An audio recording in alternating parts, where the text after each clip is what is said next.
के प्रदेश उपाध्यक्ष दामोदर सिंह का पिपराई नगर आगमन पर कांग्रेस कार्यकर्ताओं ने किया भव्य स्वागत। पिपराई किसान सम्मेलन कार्यक्रम में मुख्य अतिथि के रूप में पहुंचे कांग्रेस प्रदेश उपाध्यक्ष दामोदर सिंह यादव ने सम्मेलन को संबोधित करते हुए कहा कि भाजपा सरकार ने किसानों को भ्रमित किया है।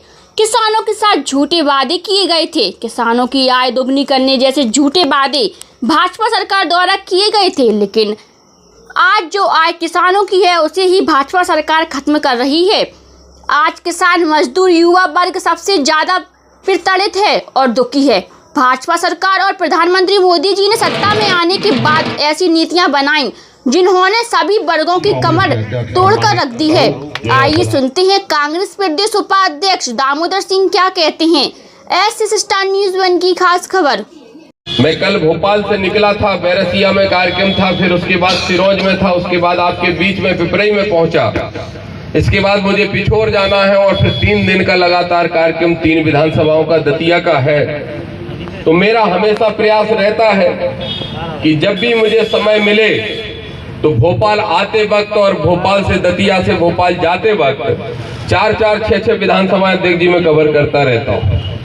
और इसीलिए मैं उन विधानसभाओं में जाके अपने कार्यकर्ताओं से, नेताओं से, गरीब जनता से, किसान से मिलने का प्रयास करता हूँ, क्योंकि मुझे लगता है कि अगर कांग्रेस की रीढ़ की हड्डी कोई है तो वो कार्यकर्ता है जो विपक्ष में लाठी खाने और केस लगवाने का काम करता है। मैं माननीय कमलनाथ जी से हमेशा ये बात कहता हूं कि कांग्रेस के कार्यकर्ता सबसे मजबूत कार्यकर्ता है। लोग कहते हैं कि आरएसएस के लोग, भाजपा के कार्यकर्ता ज्यादा मजबूत हैं, लेकिन मैं ये मानता हूं कि ज्यादा मजबूत तो वो होता है जो 15 साल से संघर्ष कर रहा है लेकिन घर बैठने का काम जिसने नहीं किया। इसलिए ऐसे नौजवान कार्यकर्ताओं से मिलने की मेरी इच्छा होती है और इसीलिए मैं पूरे प्रदेश के अंदर दौरा करता रहता हूं। मुझे मालूम है, मेरी जेबी भाई से बात हो रही थी, जयवर्धन जी से एक दिन अभी, तो मैंने उनसे कहा कि ये जो अशोकनगर जिला है, इस अशोकनगर जिले में विशेष ध्यान देने की आवश्यकता इसलिए है क्योंकि भारतीय जनता पार्टी ने यहाँ 3-3 मंत्री देने का काम किया है। वो अलग बात है कि वो मंत्री खुद रो रहे हैं। मुझे मालूम है, मुझे सुखवान ने मैसेज भेज के ये सूचना दी थी कि राव ब्रजेंद्र सिंह यादव कह रहे हैं कि हमारा फोन ऐसी नहीं उठाता। सांसद कह रहे हैं हमारी बात भी कोई अधिकारी नहीं सुनता। तो इस मंच से मैं कहना चाहता हूं, ब्रजेंद्र सिंह यादव, अगर आप कांग्रेस की सरकार में मंत्री होते और ऐसी फोन नहीं उठाता तो एसपी को मुर्गा बनाने का काम हम लोग कर देते। अगर ब्रजेंद्र सिंह यादव की बात अधिकारी नहीं सुनते, अगर सांसद केपी यादव की बात अधिकारी नहीं सुनते, तो फिर अधिकारी सुनते किसकी है ये भी सोचने की आवश्यकता है। आपने भी सुना, बड़ा चर्चा में आया था ये एक ट्वीट हुआ था कुछ समय पहले, लगभग 2 साल पहले, कि उसूलों पे आंच आए तो टकराना जरूरी है, हो अगर जिंदा तो जिंदा आना जरूरी है। मैं इस मंच से, पिपराई से पूछना चाहता हूं, ज्योतिरादित्य सिंधिया जवाब दे कि आज किसान परेशान है, तू जिंदा है या मर गया, इसका उत्तर देने का काम कर। और मैं इस मंच पर बैठे एक नेता से भी कहना चाहता हूं कि जब हमला करे तो इन बेईमानों पर नाम लेके हमला करने का काम करे। किसान और जनता भी इन्हीं से परेशान है। और मैं आज इस मंच से आह्वान करता हूं, सांसद केपी यादव सुन लेना ध्यान से, मीडिया भी कल छापेगी, और सुन लेना ब्रजेंद्र यादव जी, आप भी मुझसे कह रहे थे कि साहब हमारी जिला मिलता है घूम फिर के आने के लिए। नेताजी लोग जो है हमको फोन लगा के कहते साहब आपको हमारे जिला क्यों मिलता है, इधर उधर से आते वक्त अशोकनगर से ही भोपाल की रास्ता गई क्या। मैंने तब भी कहा और आज भी कह रहा हूं, अशोकनगर तो तब तक आता रहूंगा जब तक कांग्रेस की सरकार और गरीबों के आंसू नहीं पहुंच लेता, तब तक अशोकनगर आता रहूंगा।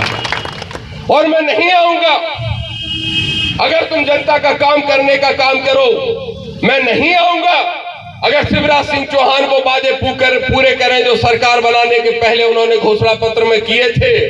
मैं नहीं आऊंगा अगर नरेंद्र मोदी वो वादे पूरा करने का काम करे, रोजगार देने के साथ साथ किसानों के खाते में 14 लाख रुपए जमा करने का काम करे तो मुझे यहाँ आने की जरूरत नहीं पड़ेगी। इसलिए मैं धन्यवाद देता हूँ हमारे भाई सुखवान यादव जी को, शरद यादव जी को, हमारी पूरे साथियों को, टीम को। मैं कहता हूँ मैं भाई दतिया का हूँ।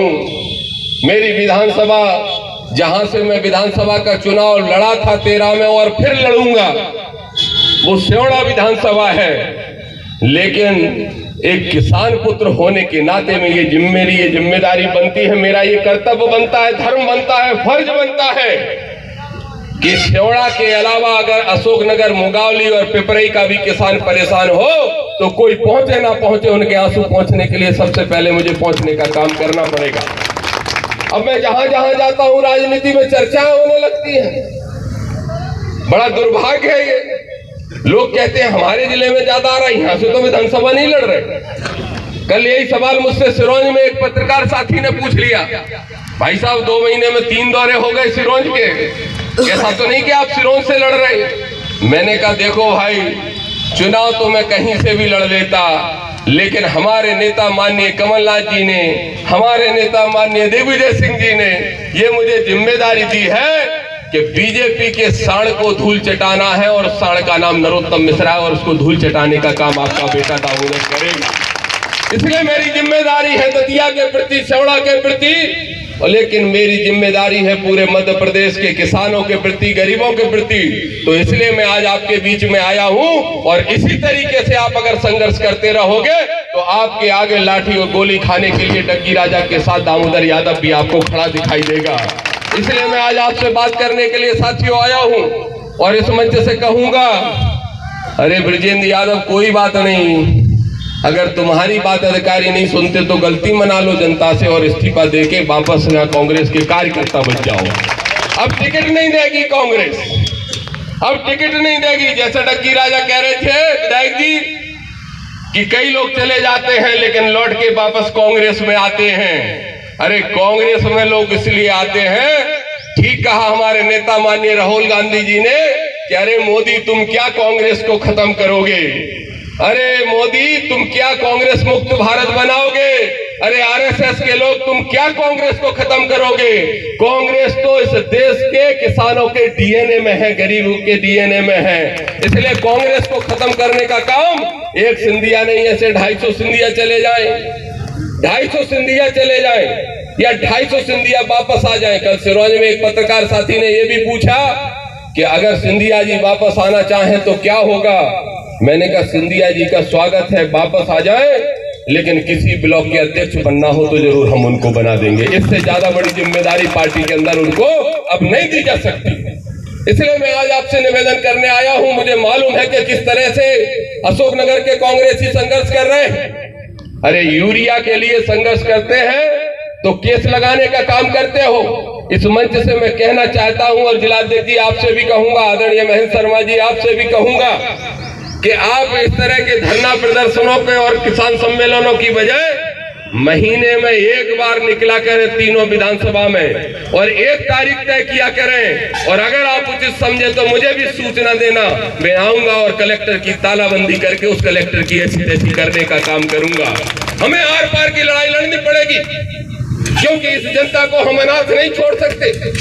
हमारे नेताओं ने, हमारी पार्टी का जो इतिहास है, हम किसी भी कीमत पे गरीब जनता की लड़ाई लड़के उनके चेहरे पर मुस्कुराहट लाने का सपना कांग्रेस देखने का काम करती है। और मुझे पूरा विश्वास है, माननीय कमलनाथ जी से मैंने निवेदन किया है, और मैंने पहले भी निवेदन किया था चुनाव के, उपचुनाव के पहले, और आज भी मैं कह रहा हूं कि आप सारे साथी मिलकर आपको तय करना पड़ेगा।